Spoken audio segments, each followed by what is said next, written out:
Originally, I wasn't going to make a video covering Henry due to the community post that I made, but I feel it's important to make a video on every character, so here you go.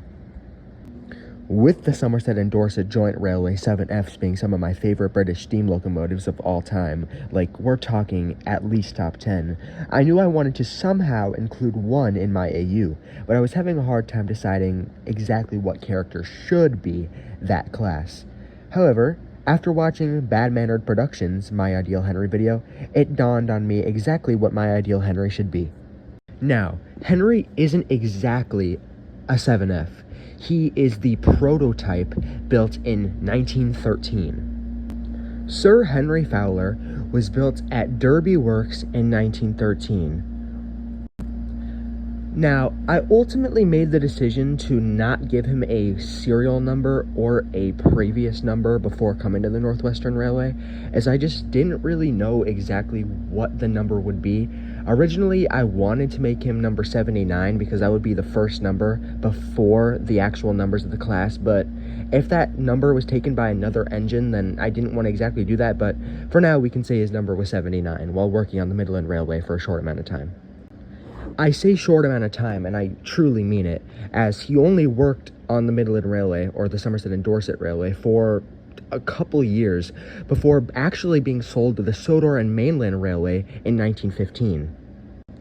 As you can expect, however, Henry had steaming issues, and it stemmed, just like in the actual show, he had a small firebox. So here's my headcanon. Henry was not built as a 280 like the Somerset and Dorset Joint Railway 7Fs were. Rather, he was built as a 460. Basically, what I would like to think is Sir Henry Fowler wanted the Somerset and Dorset Joint Railway to have a 460. However, they quickly learned after the build of Henry it would be better to make the class a 280.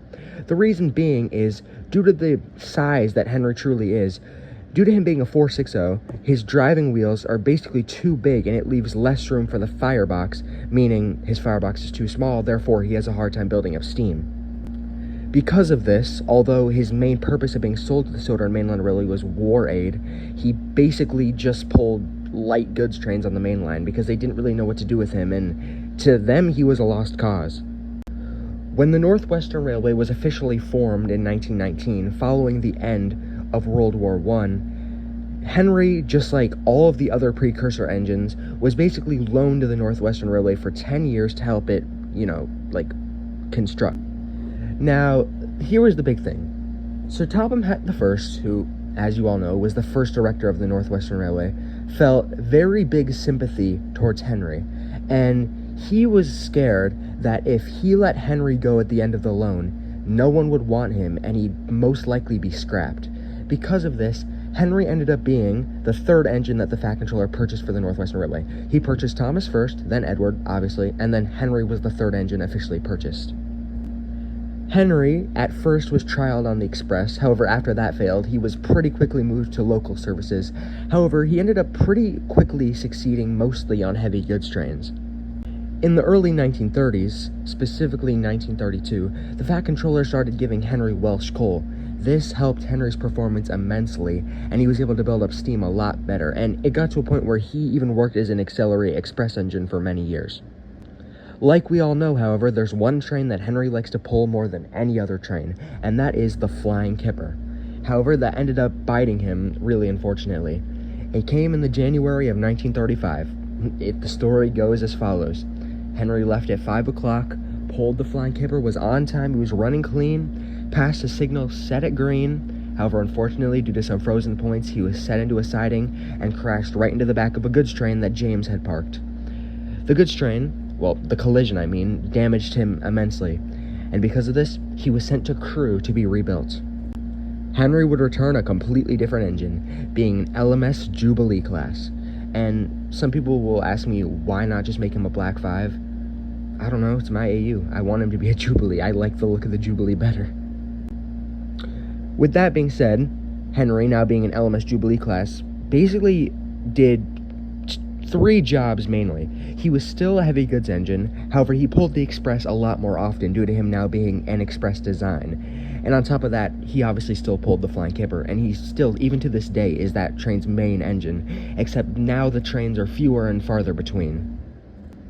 An interesting topic that I want to bring up, that I mentioned in my previous video, was that 87546, or Crovan's Gate, the original holder of the Northwestern Railway number 11, was killed in a bombing that took place during World War II. Something I didn't mention was that Henry also was involved in that bombing. Basically, he was out pulling a goods train when the bombing started, and the only reason why he survived was he was able to quickly rush into a tunnel, and some decent irony because, you know, once an engine attached to a train, was afraid of a few drops of rain. So, yeah, Henry was able to survive the bombing by hiding in the tunnel. Unfortunately, 87546 and another character that I'm not going to mention right now were not so lucky. So, yeah, I mean, I don't really know how to not end this abruptly. I mean, as of current day, Henry just basically does what he's always done. He works on the main line. He pulls, not exactly heavy goods trains, but he pulls, you know, mostly goods trains, occasionally an express train here and there. He is often working on the Sudbury Express, which is like the 3rd tier express service. So, yeah, that's about it. Not much else to say. Yeah, that's my ideal Henry. If you enjoyed this video, then go ahead and like, subscribe. It definitely helps. The channel has gone from 9 subs to 13 subs, like the last week or so. So that's nice to see. Thank you guys, all the new subs. And yeah, head on over to my community post and vote on which character you think I should do next. Thanks for watching.